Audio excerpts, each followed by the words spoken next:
For your halftime entertainment, we celebrate the 43-year reign of the Speed Metal Kings, Metallica. With 9 Grammy Awards and 14 nominations, 38 concert tours worldwide, and 11 studio albums that span 4 decades, the Titans of Thrash remain the standard by which all other metal is measured.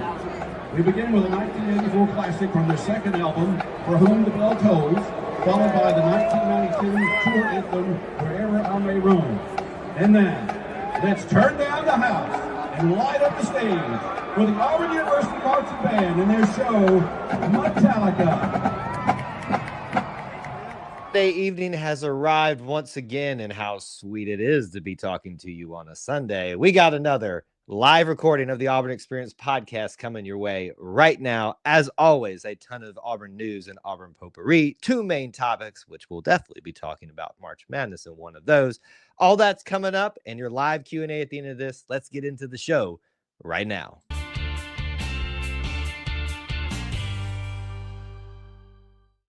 David Housel described it best. We are living the whole of the Auburn experience. You can quantify it, you can qualify it through a variety of methods, time, people, places, and things. But at its heart and at its core, the Auburn experience is all about Auburn sports, Auburn culture, and Auburn family stuff. An easier way to say it, if it's orange and blue, it's what we do. So thank you so much for joining us in what we're going to do in episode 118 of the Auburn Experience podcast, if I can get the words out of my mouth.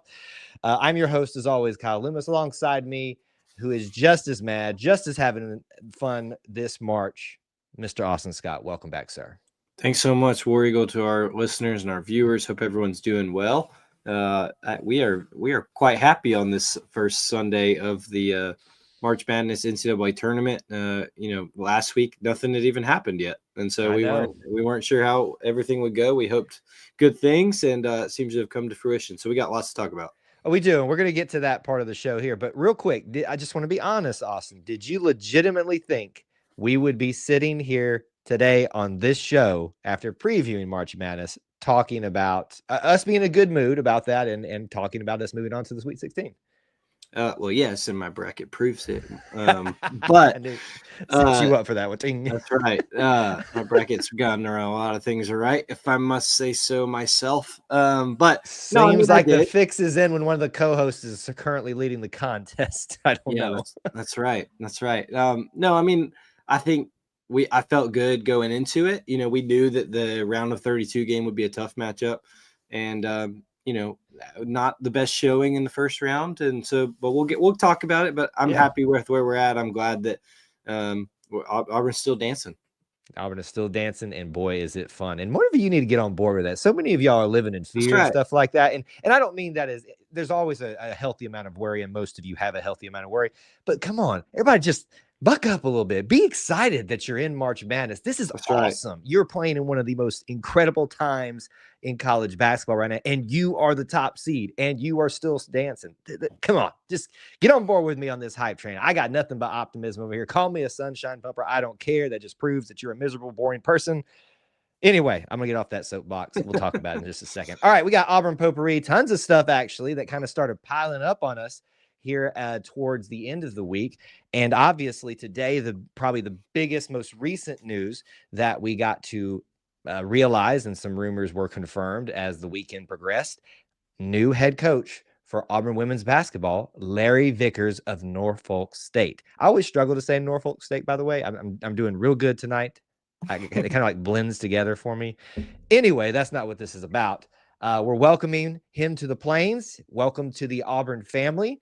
And obviously, it's nice to have the search done, the forward progress, moving in the right direction, know who's going to be leading this program, and now we can start watching it being built together. So your new head coach, Austin, Larry Vickers for the Auburn women. Yeah, really glad to see this search is wrapped up. Took a lot of different turns, had a lot of different names associated with it, which I think shows, one good thing is that it seems like there's some renewed interest in the program. Feels like it's kind of, for the vast majority of Auburn fans, maybe taking a step back. But good to see that people were interested and cared. I'm excited for Coach Vickers to get here. It seems like he's had a lot of success. I know you have some stats on that, Kyle, but it sounds like there are some things he could bring to Auburn and the women's basketball program to get them back on track. So obviously, any head coach that we see join the Auburn family, we're excited to see and hopeful that they have success. He doesn't count toward his personal Auburn record, but he's 1-0 in Neville Arena already. So that can help, I guess, if he knows the lay of the land. But we're glad he'll be on our bench in this upcoming year. Are you sure we can't give him like a 1-0 start, like winning in Neville Arena? I don't think that's how that works. It probably doesn't how it works. Hey, listen, he probably wouldn't mind it. But either way, here's some stats and stuff that the athletic department's put together straight from the Auburn women's basketball account, just so you can kind of know who you're getting. And obviously, there's more than just this, but just some highlights right here. Coming from the Mid-Eastern Atlantic Conference, the MEAC, that's a little mouthful, 3-time Coach of the Year, 4 straight regular season titles there, 3 straight tournament titles, 3 straight NCAA tournament appearances. He has an overall record of 177-99. That's a 6.641 winning percentage. Program record 30 wins in this last season. And then there's a bunch of other ones they're talking about. What I picked up from a lot of those things that I saw was defense. I see things about steals, where they ranked in blocks, all this stuff, percentage of turnovers, force, defensive scoring, all this stuff.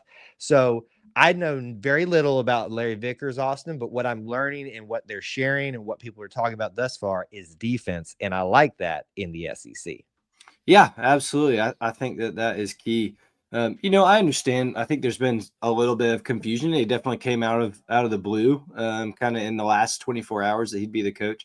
But I think it's important to recognize that he has done some good things, and all it takes is the right one at the right time for Auburn women's basketball. So hopefully the resources will be given to him. Hopefully it works out to be a great fit for Auburn and for Coach Vickers.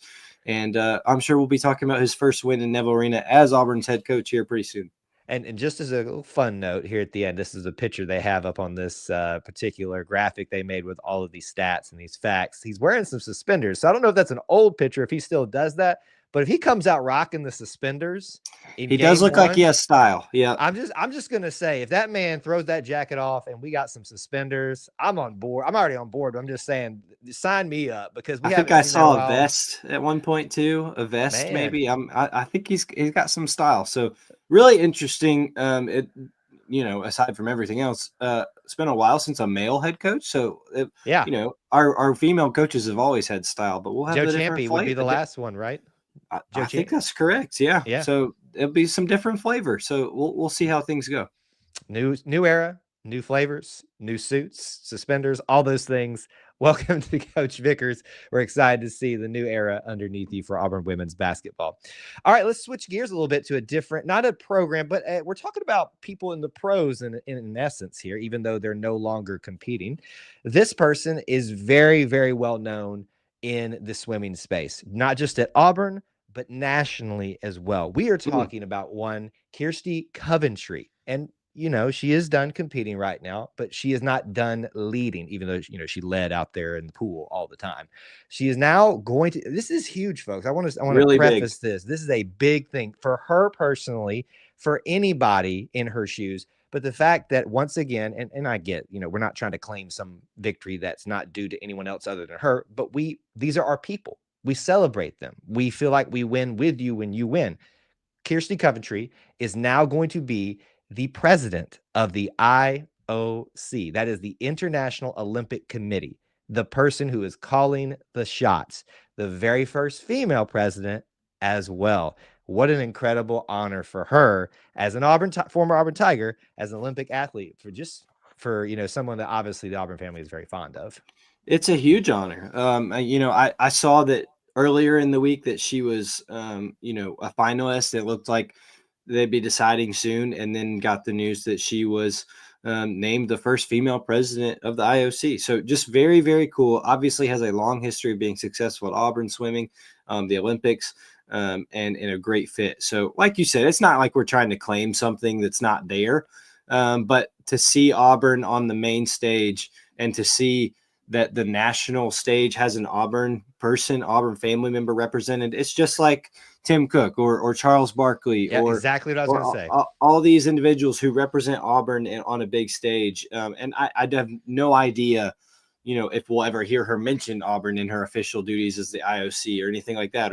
And I doubt she's going to let the Eagle fly at the opening ceremonies in LA.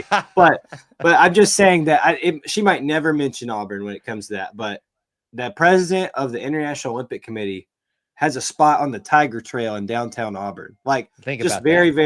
very cool thing to see. And we'll definitely be following her success. Yes, absolutely. So, as we said, the first female president for this Olympic committee, and then that will take effect, if I read that correctly, on Olympic Day, which will be June 23rd. A historic time for her to be doing this, where the United States will also be hosting the next Olympics, as you said, in LA. Maybe. I mean, they're flying our Eagles in NFL stadiums. Why can't we fly them in Olympic stadiums? It I'm seems all like for it. we might see her, sliding in some, orange and blue things here and there. Look, the opening ceremonies are a thing where you are supposed to display your country, kind of tell the rest of the world the different things about your country. I think a bald eagle flying around an arena Who doesn't in the love a Olympic bald eagle? ceremonies it'd be a very patriotic moment, but it'd also be Kirsty Coventry could say a little, "Hey, War Eagle, everybody." Maybe this eagle just comes from Auburn, and we just only She we knows know what about she it. could get one pretty easily. I think Hey. this is the move. Hey, Auburn Raptor Center, we just did your work for you. We I'm love you. just saying, let's just put some feelers out there. Let's see what happens. Congratulations to Kirsty Coventry. We're so proud of you. Excited to see how you're going to lead the International Olympic Committee as the first female president. And we are excited to have yet another Auburn person in a place of power. We're taking over the world, folks. Look out.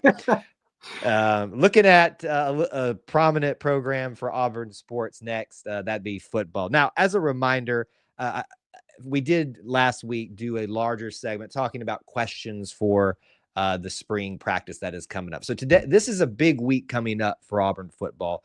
It starts with pro day, and I believe it's also technically report day for the players. They're going to go start meetings and stuff like that. But really on Monday, we're recording on a Sunday, is going to get kicked off with pro day for a lot of the former athletes that are now trying to make it to the next level. This is always a fun time because you kind of get to hear them for the last time being a part of the program, especially those that are just graduating. Sometimes you get guys that have been gone for a while come back. Cam Newton did one at one point to show out for the NFL scouts. I guess, Austin, other than just, we'll get to hear from players and see how they do. There's usually somebody that always wows at one of these things.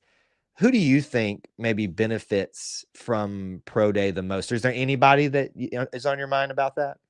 It's a good question. I think obviously there's guys that didn't get to go to the NFL Combine. This is their time to shine and kind of see, hey, maybe you missed out on me. Right. I think that we discussed how the NFL Combine guys did on a past episode, and they all did very well. So I think it's, they don't have as much to put on a show for, besides, meet some guys again, see some coaches again, and continue those relationships.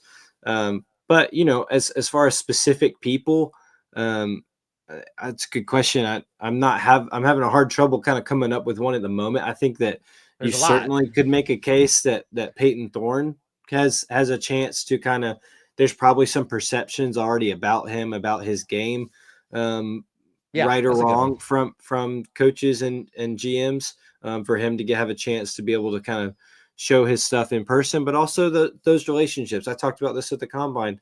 The conversations you have can go a long way in kind of selling yourself on whether you're a good fit for a team or not off the field. That can be all as much important and not. So I think Peyton has a good chance to do that. I think several of our linemen probably have a good chance to do that. Mm-hmm. I don't know. Is there one you have specifically? Not specifically, but I'll add on to what you started saying, talking about the guys that were at the Combine. They've already had their looks. Now, certainly they can continue to help their case, but this is the great moment for those that did not get invited to the Combine, that need that extra bit of look time, discussions with scouts, with whatever, to make that impression, to continue that journey. So, I like what you talked about with some of the linemen, because we saw your Jarquez Hunters, your Jalen McLeods, and several others, some of the more of the what people call the skill position athletes out there. So hopefully we'll get some more looks for a few of these guys that are seeking their next opportunity. And as we talked about, practice starting this week. Go back and check out our episode last week if you want questions for that. But just any final thoughts as we enter spring practice number 3 for Hugh Freeze? Yeah, it's a big one, right? Like you said, go back and check out our questions. Let us know what you think about those other questions possibly. But it will be very fun to kind of keep track of how all this goes this spring. And we'll definitely do our best to do that for everyone. But I think there's a lot of questions, but a lot to be optimistic about as well. Absolutely. This is the year we'll probably start, or we're hoping to see the progress forward. Again, don't take a lot of stock in spring practices, folks. Some of y'all are really expecting everything to get figured out in spring. It's still summer workouts. It's still fall practice. Still a long way to go. Till the end of this.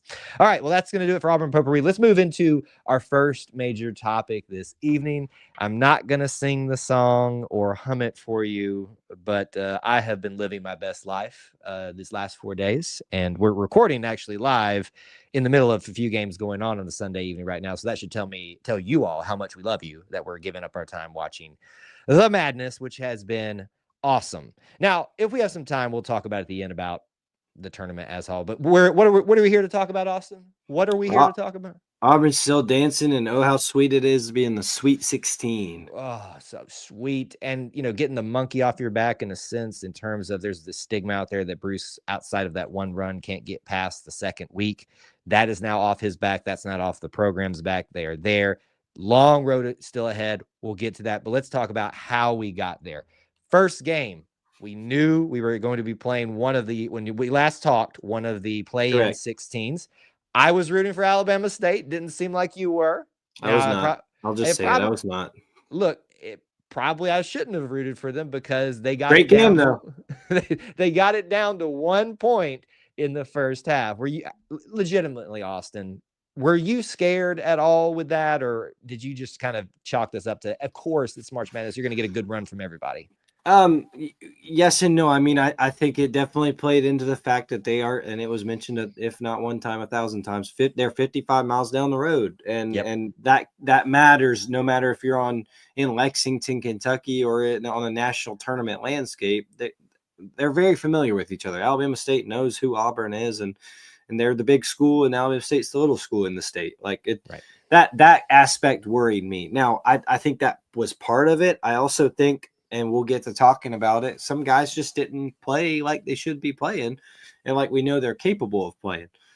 So, all in all, I think it was a good wake-up call for Auburn. They were just physically more dominant, and that helped them get a win. I think that, we've seen 16s win. It's happened twice in the history of college basketball. But I feel like every year someone pushes a 16, at least pushes a 1. To kind of wake them up as well. So that was it for Auburn this year. It worked out. It certainly translated because they played better the second game. They did. So your final score for Alabama State, 83-63, a 20-point win. So if you look at the score, if someone who didn't watch the game, you're probably like, oh, Auburn took care of business, a 20-point win. But no, credit to Alabama State for doing what they did to make it interesting, especially in that first half. But of course, the skill, the strength, the length, whatever you want to say of Auburn's, it's 9 times out of 10, 99 times out of 100 in those type of programs, it's going to be better, and the 16 is going to get beat by the 1. Thankfully, that's the case here. Now, one thing from this I do want to talk about, and there was a lot of discussions about this. Fans are always quick to give their critiques. They're always quick to act like they're the coaches, they're the parents, and things like that. And folks, I hate to break it to you, what you say doesn't make a hill of beans. So sometimes you don't need to say it. But what does make a difference is when your leaders on the team, and we're talking about coaches, but also your team leaders, like your players on the team, make a statement about what needs to happen, very frankly. And that did happen with Dylan Cardwell and assistant coach Stephen Pearl, who mentioned 2 names, Chad Baker-Mazara and Janai Broome, and said, we got to have them step up in this moment, in this tournament. And so what were your thoughts, impressions about that, or anything take away from that? Yeah, definitely took the storylines kind of after the game and leading up to the round of 32 game against Creighton. I think that a lot of people, I feel like were a little bit surprised, but also like, you know what, that if anybody can say that, it's Dylan Cardwell. And if anybody can say that, it's Stephen Pearl. I encourage you, the audio is out there for you to listen to. The Auburn don't Sports take things Network out of puts that context. out. Go listen to that. I thought it was pretty funny after the fact, just because I think Andy Burcham, voice of the Auburn Tigers, was trying to throw some positive softball questions, and Dylan and Steven were both They like, said, no, we're gonna nail this hammer down, or hammer this nail down. And so credit to Andy for trying. he tried. But I think they felt passionately enough in the moment that it was something that needed to be said. And I think that you have to look at that and think that this could have gone one way or another. It could have gone, well, everybody's about to get egos hurt, and there's about to be a whole lot of discourse in the locker room, and they're going to come out fighting about each other, pouting, whatnot. And it didn't turn out that way. I think like we look at this team and have all this year, that helped kind of pull them together. And that everybody, we all like to make the jokes about how old they are. These are all mature and veteran players who spend a lot of time together and take each other's opinions seriously. And a 5-year player in Dylan Cardwell, when he speaks like that, it carries a lot of weight. So it does. I thought it was totally justified, totally fine. And obviously it worked out. I think, we can get into the Creighton game here in a minute, but I think Auburn played their best they have in a month. Yeah. And the players called out specifically kind of rose up to the challenge, played what they're capable of, but also I think it kind of elevated the whole team. It does, because when you're talking about when your leaders are giving constructive criticism to the leaders that need to do what they normally do here, and we got to have you here, that says something to the other team. Oh, if they're going to get, mentioned and held to accountability, what does that say for me? So you're right in that. And here's what I love, folks. And this is what some of you as fans need to learn about too, is about how your criticisms can be constructive, but also be handled after the fact the right way. And you don't get the opportunities to talk to these guys. Stephen Pearl goes on the radio, says these very blatant things about what these guys need, what we need from you. And then the very first time out in the Creighton game, when especially CBM is just going on a tear, who's the first person off the bench to greet him and just do a humongous chest bump with him? Stephen Pearl. That's a great coach. That's a great leader. This isn't about me just, publicly calling you out. This is about me reinforcing that is what I knew you were capable of. And I'm so proud of you for, coming back to what we knew you were capable of. So just a little lesson about how we can all operate in that manner as well. I'll get off my soapbox once again. All right. Creighton game. This one, what a doozy. 82-70. Your Tigers win. They are down by 2 at the half, I believe was the 37-35. Yeah. Almost had it correctly. I said the one thing that couldn't happen in this particular game was that Creighton could not shoot well from 3. If they did, we were doomed. And boy, did they come out firing. 9 threes in the first half, wasn't it? That was 9. What an incredible showing on their part. Kalkbrenner is obviously a name we've all been very familiar in college basketball. That was intimidating, certainly. And they have a flurry of other players there as well. I don't know, Austin. When they came out firing, I thought we were cooked. Yeah, I mean that, we talked about the history of Creighton a little bit last week, and just being that is a team that plays well. March, it's a basketball school. Like we joke about basketball schools, that is a basketball school, and through, and has a lot of success. Has a great coach that always has his team playing well. So when they came out doing exactly what they want to do, I think we were all right to be a little nervous. I also, though, and I was preaching this to some of my friends, the law of averages had to help us out at some point, because they were absolutely on fire. Kyle mentioned it, 9 of 14 from 3 in the first half. Their 2 guards, Ashworth and I cannot remember the other guys. Can't remember his name tall, lanky freshman. Yep. Were just hitting everything they threw up there, and were great shots. But turning that over into halftime, and kind of locking down on defense, but also making sure those guards did not do a whole lot much more the rest of the way. Guys stepped up. CBM went on an absolute tear before his bony behind hit the floor. But just very impressive from start to finish for this game. I thought that was the best Auburn looked in quite a while, and showed what they can do. When you look at it, that they were down 2 at half and end up winning by 12. Just impressive job for them, and I think they had a lot of motivation. They're obviously internally, like we just talked about, with all that was going on with the team, Right. but they all mentioned it as soon as the game was over. They're going back to Atlanta. They're going very close to home, and they're looking forward to seeing State Farm Center become Neville East. So very excited for this team and them showing what they're capable of. Yeah, definitely. And one of the other cool things about this, we talked about, Stephen Pearl reinforcing that constructive criticism he gave by being the first one off the bench to meet the players that he called out.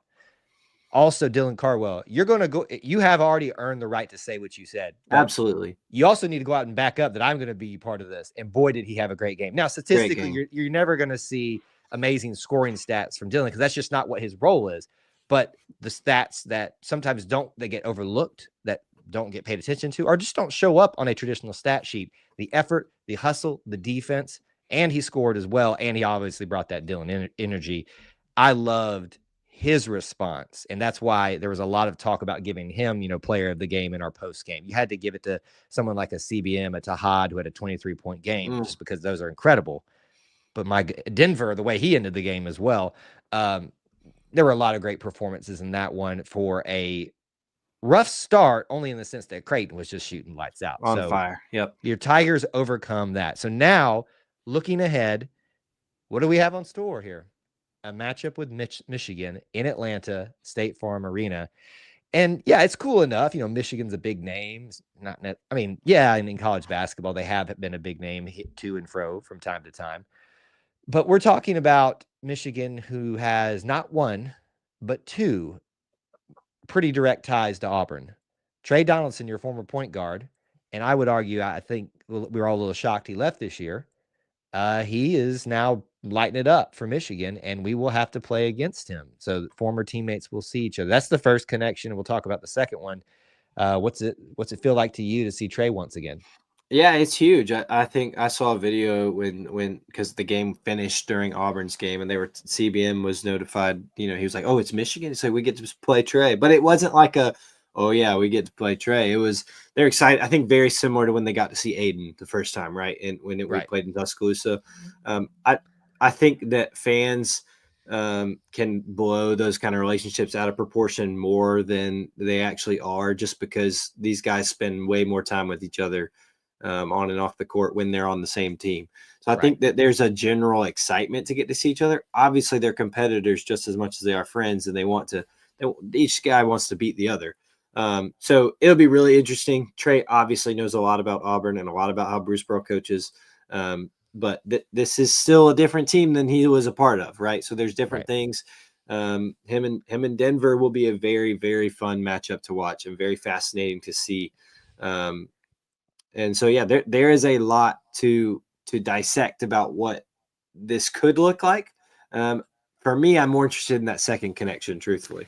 And why is that? Because I think we all recognize you honor these great players that no matter what regime they're part of or whatever, that sometimes they stand alone in their legendary status, but what they sometimes mean in the harder times is more important. And we're talking about KT Harrell, who is part of the staff of Michigan, came over with Coach Baker, I believe is his last name. Dusty May. Dusty May. Why did I say Dusty Baker, the baseball coach? Dusty May, who came from FAU to take over Michigan, and he's still part of the staff over there. So we will not be playing him physically, but he will be assisting, and in some capacity, he'll be connected to that. So that's a big one because KT was here for the first year of Bruce, and he kind of got to help transition from a very dark time with He Who Shall Not Be Named and bringing us to where we are now. So it's kind of poetic and it's kind of special, I think. Is that too? No, I think I don't know, whatever. Yeah, and I think it makes perfect sense. I remember KT we all do, for his shot against LSU in the SEC tournament the first year when we were dreadful, went on a run. But he was the guy the hometown guy who came back to Auburn and like you said, got to make that transition from He Who Should Not Be Named to Bruce Pearl, and now look how far it's gone. So, for those of us that have grown up loving Auburn or alums, whatever, KT, I have a feeling I would be shocked if does not feel the same way of looking at following Auburn from afar and be like, I cannot believe that is the basketball program. That's so cool. I'm happy for those guys. But now it is his job to be against those guys, right? And KT's director of basketball operations at Michigan. He was at FAU with Dusty May. And I think we even talked about when he made the move to Michigan as probably potpourri at some point. But obviously very excited for him and happy for him to continue elevating that coaching career. But I think he will be pretty involved with helping Michigan develop their game plan. He's further removed from Trey than the program just by age.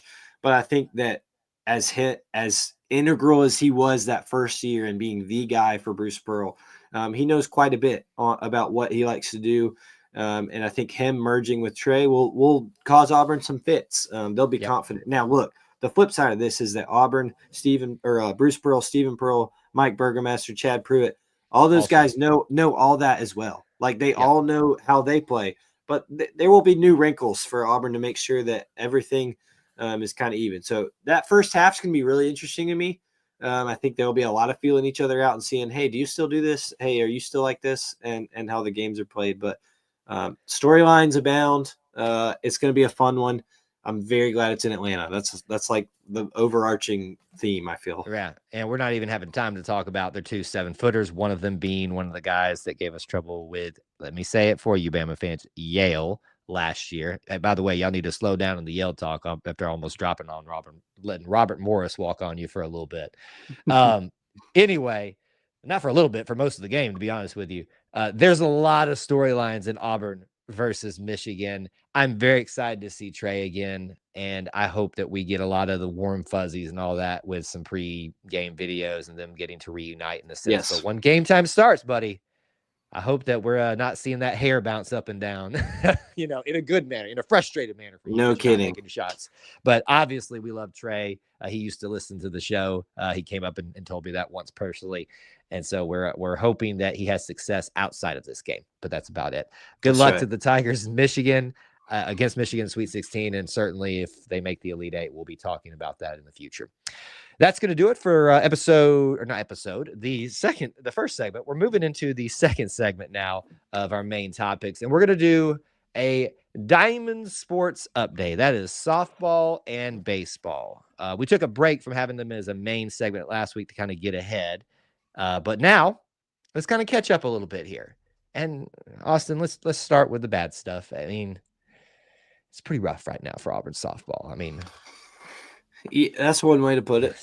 Yeah. I mean, getting swept by 3 SEC teams in 3 SEC series, that's not really that great. Now, there's been some games where they've been in position to win and weren't able to close the deal. I hope people recognize this is year one. This is a new regime. This is a new way of doing things. And as much as we talk ad nauseum about the SEC being dominant and everything, it just feels like softball is one of those areas where there's not a lot of parity. And so if you fall behind, you really fall behind as a program. So it's going to take a little time. Is that fair to say, or am I making too many excuses for this right now? I know it's a frustrating time.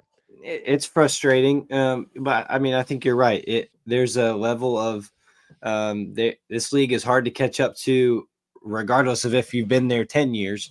But when you're starting over and starting to get your program going, especially with the addition of Texas and Oklahoma, which is relevant since they played Texas this weekend, it can be even harder. So it's a long way to go. I don't think this is any indictment on how things will be for the rest of the Malvo era. I think that there's still plenty of time and success that can come.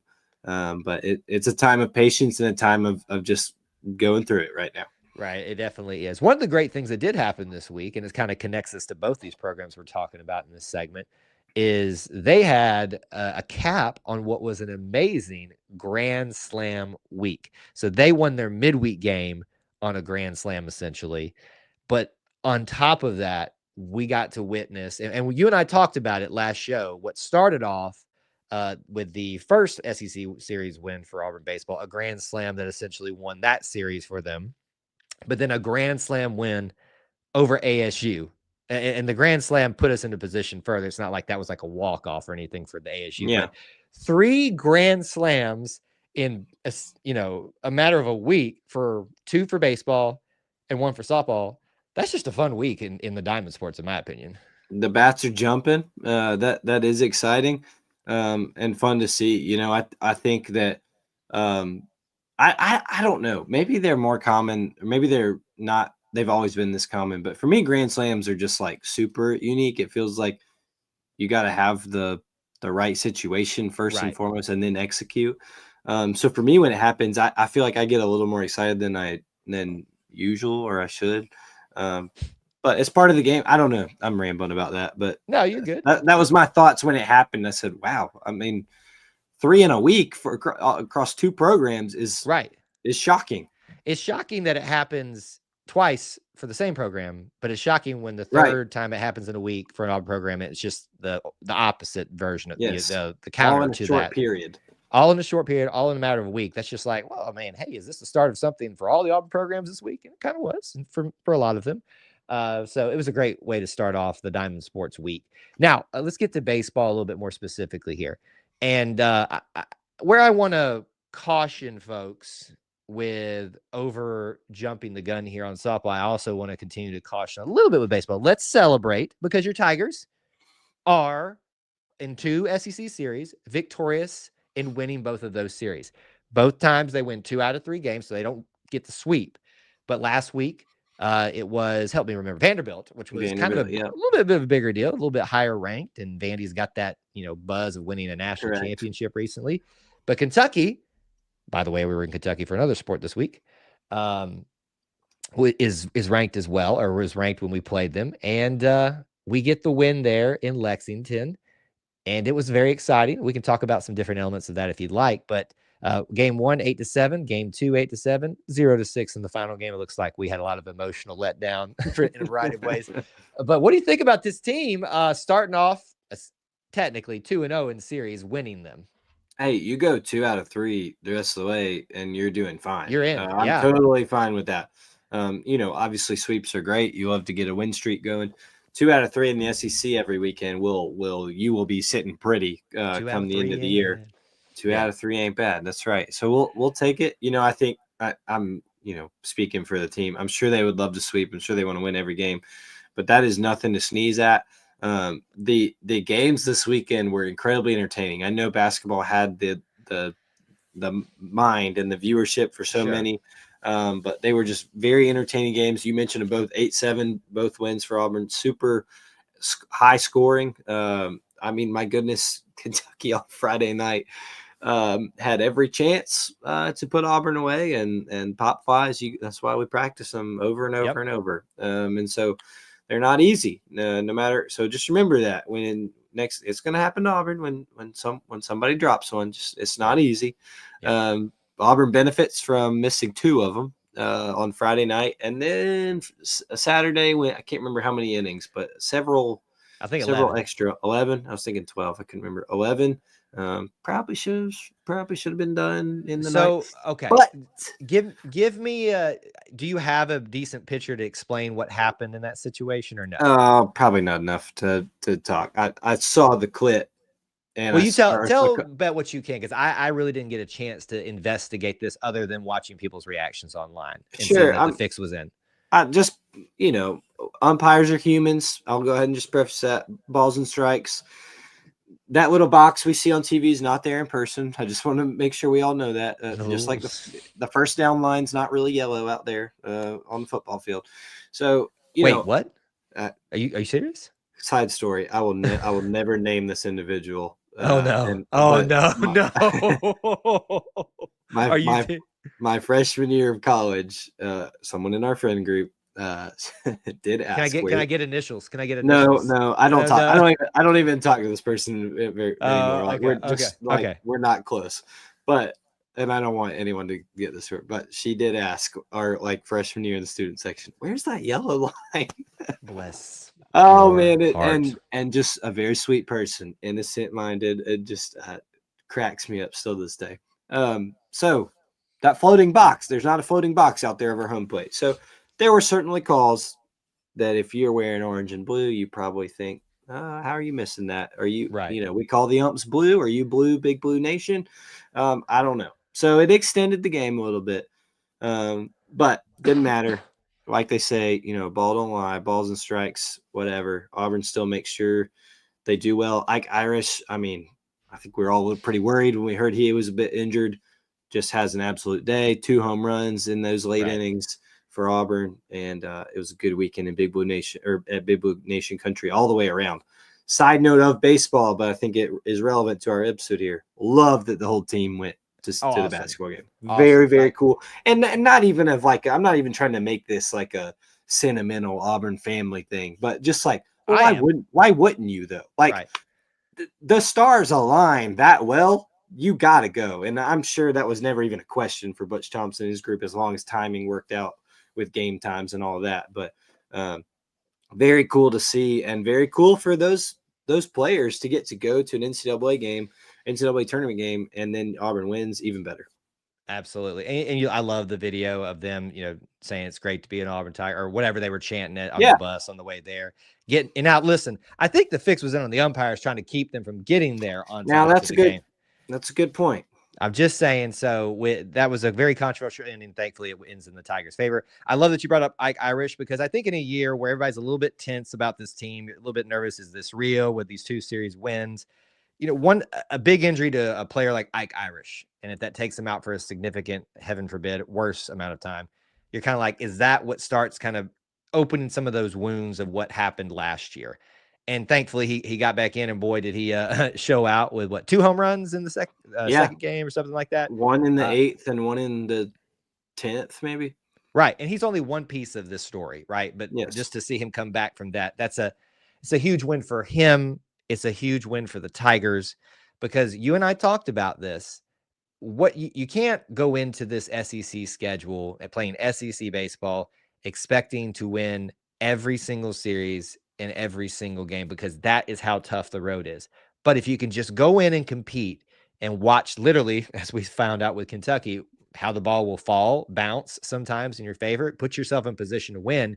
Auburn's a good enough team with a good enough talent and a really good coach to find themselves in position to, I want to say steal, but take advantage of some of these ranked, but maybe not as highly thought of and ranked SEC schedule. And when you say not as highly thought of SEC, that's still saying pretty dang good, because SEC baseball is pretty dang good across the board. So 2 SEC series to start off in terms of the victories. That's a great way. It doesn't get much easier, though. We're going to Georgia next week, and that's that was my next question on Georgia coming up.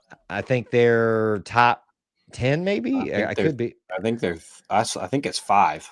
You're probably closer on that. I didn't want to speak out of turn and put them too high. I don't know what happened this week for them. So this is a great test to see, not only against a higher ranked SEC opponent, but also on the road. Now, if you're all coming to Atlanta for a certain other event, good point. How often does that happen? Twice in a row? You kind of get in geographical nice. That's nice. Listen, I don't want to be Let's sacrilegious. Get the baseball team back over there again. I don't want to be sacrilegious, blasphemous here, but there's a reason that the sky is orange and blue, because God's an Auburn fan. I'm just saying, just kind of look at some of how the way things happen sometimes, and you just wonder a little bit if he's got a certain affinity. He loves the children of Israel, but it all ties into Auburn basketball, doesn't it? All ties into Auburn basketball. I'm going down the road. I just need to shut up and keep going. I do want to mention, just because we're talking Auburn baseball, still a midweek game this week. Another in-state opponent. We'll never shy away from in-state opponents. But South Alabama at the Biscuit Stadium in Montgomery. So that's always, a fun one for a lot of Auburn people to get to, but also our Montgomery friends. So hope that's a fun, great baseball park. A lot of fun. But should be another, be a test for sure, but a good time to get some things right before a big SEC weekend series. Fill it up, show out, folks. This team needs you. They are giving you reasons to cheer, and let's continue to push them forward into this tough SEC schedule. That's going to be your Diamond Update, and that is going to be Diamond Sports Update and our show, episode 118, in the books now. If you want to keep up with me, do so on social media, at Kyle Loomis 24 on X, and you can keep up with Austin where?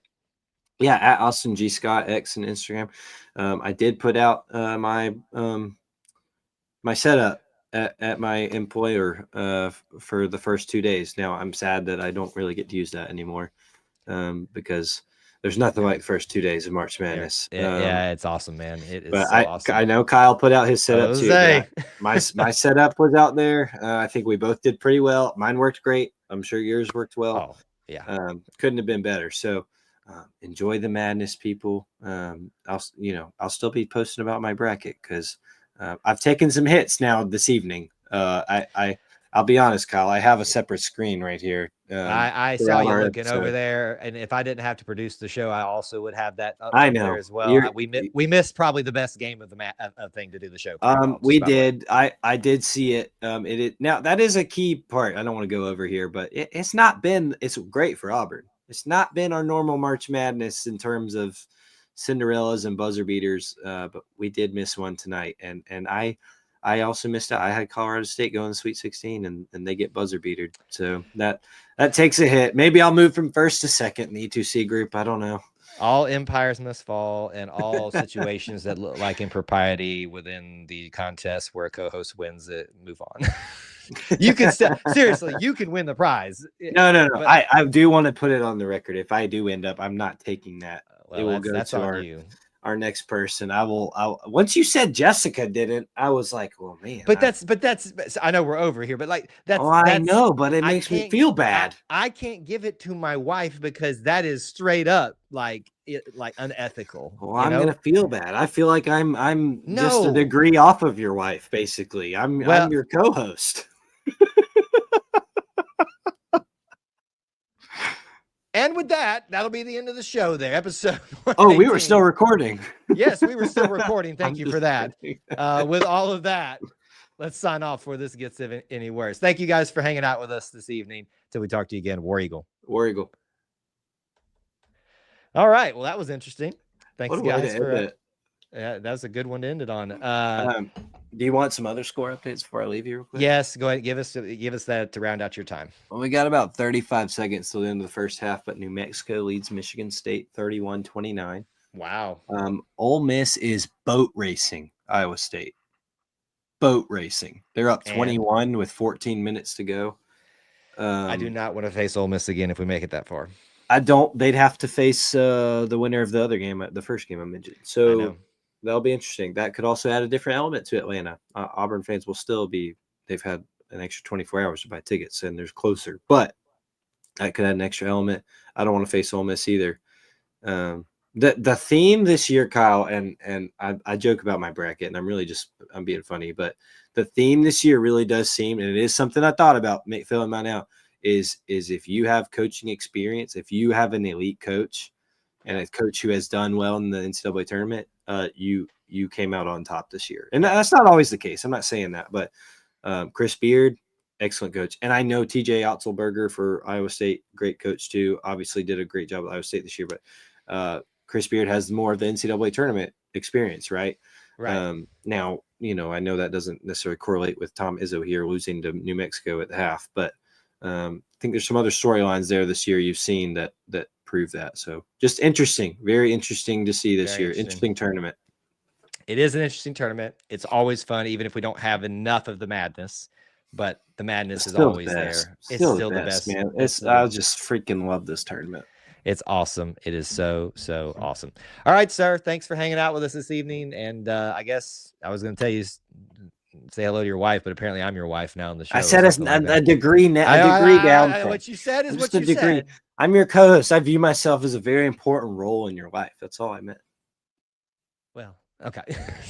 Are you going to deny this? We're going to have a falling out here on live YouTube. Austin, it was great to have you tonight. I was just trying. Whoa! He just cut himself out. What a great way. I don't know that he actually intended to do that. Maybe he did. I don't know. That's hilarious, though, that it ended that way this evening. All right. What a wild one tonight, guys. Okay. I don't think he's going to pop back in, but if he were to, I'll bring him back on. I think he either was trying to be funny or he unfortunately hit the end button. I may be a little bit short on the Q&A tonight, guys, but I'll go back and look through some of that. Let me go ahead and give you some of the reminders here real quick before we get into a few of those things this evening. As always, you guys know the drill. Sunday nights, like we're here right now, Wednesday nights are the main nights that you want to pay attention to for live streams, to get together with us, to hang out, to talk about things. So keep that in mind throughout the week. We're obviously going to have an Auburn Family Night live stream at 9 Eastern this Wednesday. So join us. We'll definitely be looking forward to that matchup on Friday, yes. But we'll be talking about, all of the implications, all of the Auburn stuff from the week out. There's going to be a lot for football this week. So we'll be shifting gears, sort of, but kind of, or maybe combining gears a little bit. But keep in mind, post-game show with Michigan. As of this moment, I am not attending the Sweet 16. The ticket prices, as someone just pointed out in the comments, are outrageous.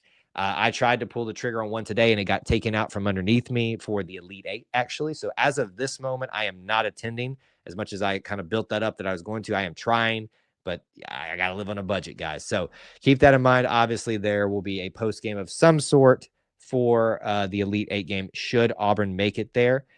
But keep in mind, if I do attend one of those games by some miracle at this point, if anyone wants to be kind and give me a decently priced ticket, then we may have to adjust our times a little bit. But that's your upcoming schedule. I believe we're going to have a ton of content across all channels, platforms this week. We have got Pro Bowl stuff. We have got an introductory press conference for the women's basketball coach. We have got spring practice starting. So even though things are getting less crazy with the March Madness and we're still talking about it in Auburn stuff, this week is still going to be pretty jam-packed. So saddle up, make sure you're subscribed, tune in, all those good things here. Let's see what else you guys are saying here. Unbeaten Lake asked, should we expect a larger turnout for Michigan fans? I know a ton of Northerners reside in Florida. Yeah, but Northerners is such a broad term. Not all of them are going to be Michigan, and it depends on what you define as a Northerner, because I would call Ohio State a Northerner as well, and there's a lot of them in Georgia, believe it or not, where I reside. It's really odd how many of them are here, and like in my neighborhood too. It's kind of scary. I know I do have I believe I still have a Michigan fan that lives here, so maybe if I see them out and about this week, I'll ask them about that. I don't know. I would suspect it's going to be largely Auburn. If another team from the SEC makes it, which is, as we discussed, may seem likely at this point in terms of either the Sweet 16 or the Elite Eight, they could make up a large portion as well. I don't really know. I do Auburn. I think the reason the prices are the way they are is because of the Auburn fans. Dalton checked out the ticket prices. The game ended last night, and they were like $275. I checked again this morning. They were $750. Yes. I as well checked right at the end of the game, and they were there. And I was like, with the fees that get thrown on there, I just cannot justify that at this moment for a Sweet 16 game. I found a decently priced ticket for the Elite Eight and was just kind of debating on it, and it was still there. And I went to pull the trigger, and it literally got taken out from underneath me. So now those are going up in prices as well. So a little disappointed right now because I've been building this up for me and for y'all that I was definitely going to attend, and the price point just may keep me out of that at this point. WT says my couch box seats for the entire tournament only cost me the price of my beer. I have great seats and the beer is cheaper, but you are having to pay for that TV subscription or whatever you're using, internet and all that stuff. So it ain't completely free, but certainly those costs are already built in for you. I do enjoy being there for the atmosphere and sharing some experiences for you guys. So I really hope that does come to fruition. WT says, I told you that this is Iowa State, was a shadow of their earlier self. And yeah, I mean, it's something that we all kind of knew with the injuries that they've had. But I hope they get it together, maybe, because it would help my bracket out. WT says, I believe, this is from earlier, CBU mentioned in his post-game interview how much the basketball team appreciated the baseball team showing up for the game. It means something, man. Yeah, it feels a little bit hokey. Sometimes it gets overplayed, but this Auburn family thing is for real, man. For the programs, for the players, for the coaches, all of this stuff it's a real thing. So it's cool that dynamic works across programs so well, especially some of the more prominent ones with Coach Vickers coming into women's basketball. Hopefully that kind of continues on with him and gets built up. He catches on to that fever and works in that way. Bruce Pearl has already talked or sent out a message to him on social media. So it's a great thing that we have this Auburn family thing, as much as it in some people's minds gets overplayed at times. WT says, I hope you find some tickets, Kyle. I like your first person perspective. Well, that's what we're about here.